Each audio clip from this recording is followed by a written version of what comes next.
ఏదైతే మీ రాజకీయ లబ్ధి కోసము అంటే ఇప్పుడు మీరు ఆ ట్యాగ్ ఎత్తుకోకపోతే గతంలో బీఆర్ఎస్ పార్టీ అధికారంలో ఉందంటే మహిళ ఎవరంటే కేవలం కవితక్క కనబడుతుండే.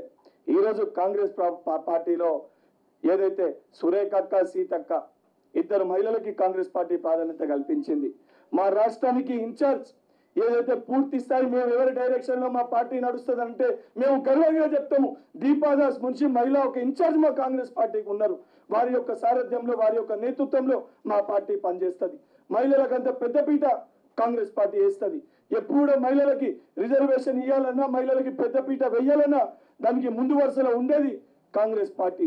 అసలు కాంగ్రెస్ పార్టీని మహిళల గురించి పట్టించుకొని పార్టీకి సంబంధించిన సభ్యులు అందులో మీ తండ్రి గారు ముఖ్యమంత్రి స్థాయిలో ఉన్నప్పుడు మీరు ఆ రోజు ఎంపీగా ఉండే దాని తర్వాత ప్రజలు మీరు మాట్లాడతలేరని మిమ్మల్ని ఓడగొడితే తర్వాత మీకు మళ్ళీ ఒక ఎమ్మెల్సీ ఉద్యోగం ఇచ్చిన ఏ ఒక్క రోజు కూడా మీరు మహిళల కోసం ఇక్కడ ఏ ఒక్క అంశం పైన కూడా మీరు మాట్లాడలే. ఎందుకంటే ఆ రోజు అనేక సందర్భాల్లో ఎంతో మంది మా అక్కలు మా చెల్లెళ్ళు మీ గడప బయట మీ ఇంటి బయట కాపలా కాస్తే మీరు అరెస్ట్ చేసి లోపల జైల్లో పెట్టించిన దాఖలాలు కూడా ఉన్నాయి. మీరు కనీసం అపాయింట్మెంట్ కూడా ఇవ్వలే.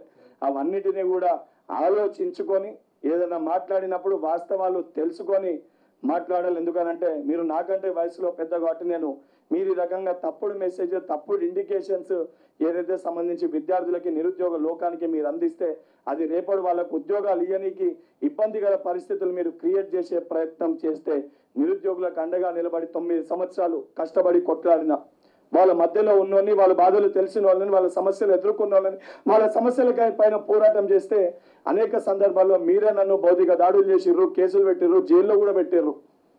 వాళ్ళ బాధ ఏ విధంగా ఉందో నాకు తెలుసు. 100% వారికి ఉన్న సమస్యల పైన ప్రజా దర్బార్లు కానివ్వండి, ముఖ్యమంత్రి గారు కానివ్వండి, సంబంధించిన శాఖ మంత్రులు కానివ్వండి, మా ఎమ్మెల్యేలు కానివ్వండి, అధికారులు కానివ్వండి ఎప్పటికప్పుడు సంబంధించిన వారి శాఖల్లో అందుబాటులో ఉంటుర్రు. వాళ్ళు సమస్యల్ని స్వీకరిస్తున్నాము.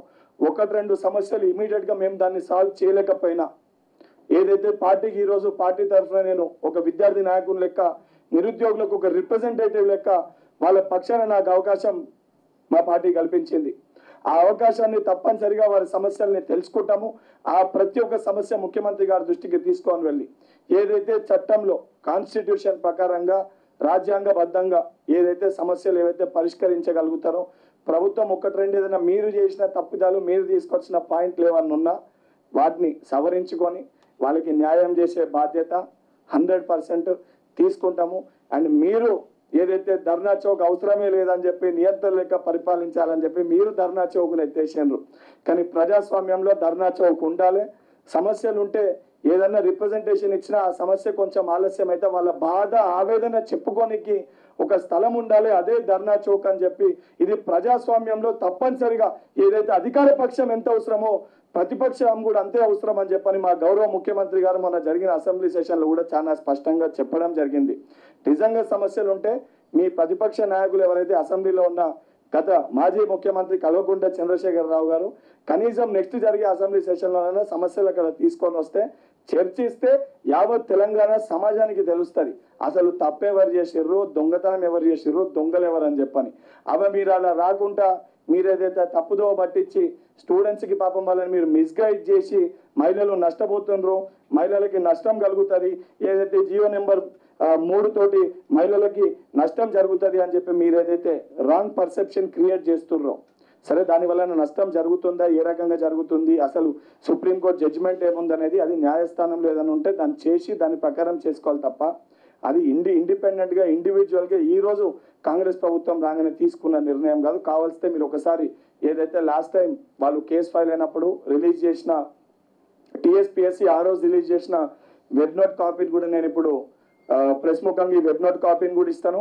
ఆ రోజు మీరు రిలీజ్ చేసిన మెమోని కూడా నేను ఇప్పుడు సర్క్యులేట్ చేసి మీకు పంపిస్తా. ఒకసారి ఇవన్నిటిని మీరు పరిగణలోకి తీసుకొని ఇవన్నిటిని మేము చూసి అసలు సుప్రీంకోర్టు జడ్జిమెంట్ ఏముంది దీని పరిగణలోకి తీసుకొనరు.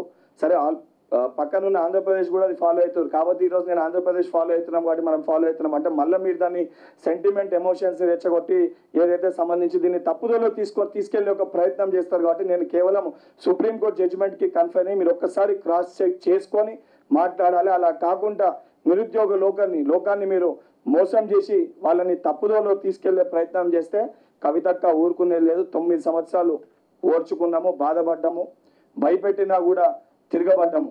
ఆఖరికి అందరం కలిసి తెలంగాణ రాష్ట్రంలో ఉన్న అతిపెద్ద కులం ఆ యువకులమంతా సంకల్పమై ఏకదాటిపైకి వచ్చి ఈరోజు కాంగ్రెస్ ప్రభుత్వం కావాలి, ఇది మన ప్రభుత్వము, మా ప్రభుత్వం అని చెప్పని ఈరోజు ఏర్పరచుకుంది. అటువంటి ఒక కులాన్ని మీరు యువ కులాన్ని మీరు తప్పుదోలో తీసుకెళ్లే ప్రయత్నం చేస్తే రేపు పొద్దున మీ పార్టీ మనుగడకే కాదు మీకు కూడా మంచిది కాదని చెప్పని ఏదైతే మీకు చెబుతూ నిజంగా మీరు దీనిపైన చర్చ పెట్టాలంటే ఎక్కడికన్నా నేను వచ్చి దీనిపైన చర్చ పెట్టడానికి సిద్ధంగా ఉన్నా అని చెప్పి మీడియా ముఖంగా కవితక్క గారికి తెలియజేస్తున్నారు.